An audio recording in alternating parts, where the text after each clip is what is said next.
Hi అండి. అందరికీ నమస్కారం. Welcome to my channel. ఈ వీడియోలో ఏపీ ప్రభుత్వ ఉద్యోగులకు మరియు పెన్షనర్లకు పీఆర్సీ, డీఏ బకాయిలపై నిర్ణయం 30% మధ్యంతర వృద్ధి. దీనికి సంబంధించిన పూర్తి వివరాలు ఈ వీడియోలో తెలుసుకుందాము. వీడియో అయితే ఎక్కడే గాని స్కిప్ చేయకుండా ఎండ్ వరకు చూసేయండి. అప్పుడే ఇన్ఫర్మేషన్ పూర్తిగా అర్థమవుతుంది. అలాగే వీడియో చూస్తున్న ప్రతి ఒక్కరు వీడియోకి లైక్ చేయండి ఫ్రెండ్స్. ఈ వీడియోని తోటి ఉద్యోగ, పెన్షనర్ మిత్రులతో అయితే షేర్ చేయండి.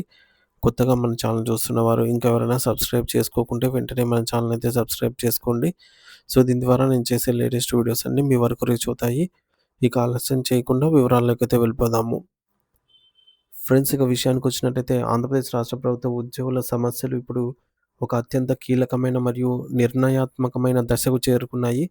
ముఖ్యంగా కొత్త వేతన సవరణ, పీఆర్సీ మరియు కరువు భత్యం, డీఏ బకాయిల విషయంలో ఉద్యోగ వర్గాల్లో పెద్ద ఎత్తున చర్చ జరుగుతోంది.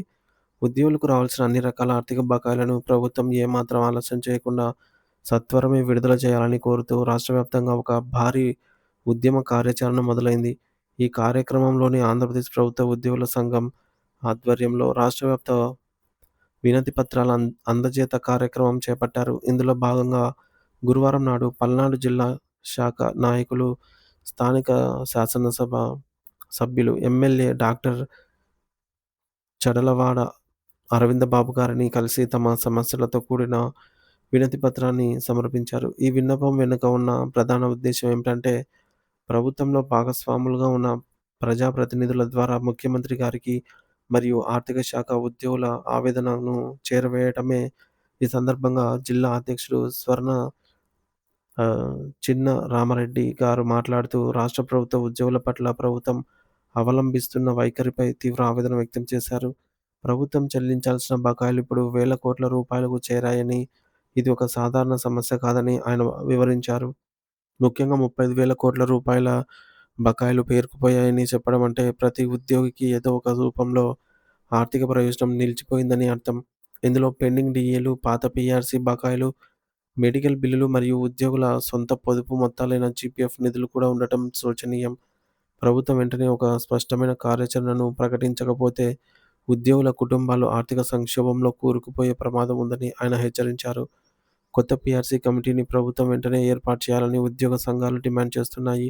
అయితే ఒక పీఆర్సీ కమిటీ ఏర్పాటైన తర్వాత అది రాష్ట్ర వ్యాప్తంగా ప్రకటించి ఉద్యోగుల వేతన వ్యత్యాసాలను అధ్యయనం చేసి నివేదికను సమర్పించడానికి కనీసం 2 సంవత్సరాల సమయం పట్టే అవకాశం ఉంది.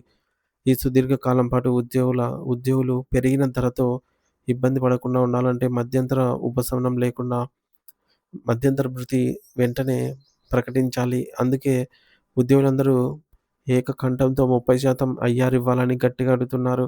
ఇది కేవలం ఒక కోరిక మాత్రమే కాదు. ఎన్నికల సమయంలో కూటమి ప్రభుత్వం తమ మేనిఫెస్టోలో ఇచ్చిన ఒక కీలకమైన హామీ అని వారు గుర్తు చేస్తున్నారు. మరి ఇచ్చిన హామీని నిలబెట్టుకోవడం ద్వారా ఉద్యోగుల్లో నమ్మకాన్ని కలిగించాలని వారు కోరుతున్నారు. ప్రస్తుతం అమల్లో ఉన్న సీపీఎస్ పెన్షన్ విధానం ఉద్యోగుల పాలిట శాపంగా మారిందని, దానిని తక్షణమే రద్దు చేసి పాత పెన్షన్ విధానాన్ని ఓపీఎస్ పునరుద్ధరించాలని ఉద్యోగులు దీర్ఘకాలంగా పోరాడుతున్నారు. రిటైర్మెంట్ తర్వాత తమ జీవితానికి భరోసా ఇచ్చే ఓపీఎస్ కోసం ఉద్యోగులు ఎదురుచూస్తున్నారు. దీనితో పాటు రాబోయే బడ్జెట్ కేటాయింపుల్లో ఉద్యోగుల ప్రయోజనాలకు సంబంధించి ప్రత్యేకంగా నిధులను కేటాయించాలని వారు అభ్యర్థిస్తున్నారు.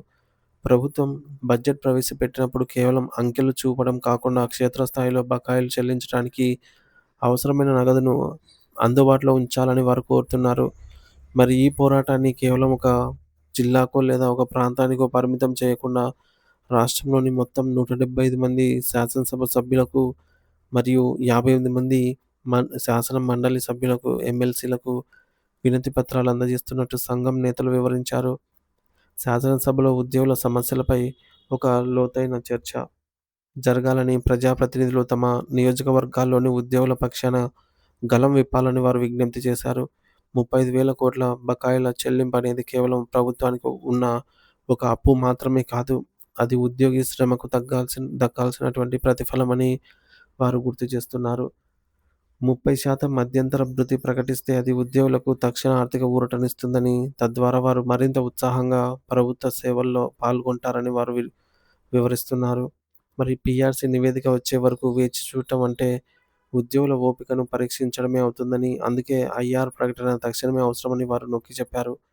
ప్రభుత్వం సానుకూలంగా స్పందించి రానున్న అసెంబ్లీ సమావేశాల్లో ఈ అంశాలపై ఒక స్పష్టమైన హామీ ఇస్తుందని ఉద్యోగ, ఉపాధ్యాయ మరియు పెన్షనర్ల సంఘాలు ఆశాభావం వ్యక్తం చేస్తున్నాయి. ప్రభుత్వం నుండి వచ్చే ప్రతి స్పందనను బట్టి తమ భవిష్యత్ కార్యాచరణ ఉంటుందని వారు ఈ మేరకు స్పష్టం చేశారు.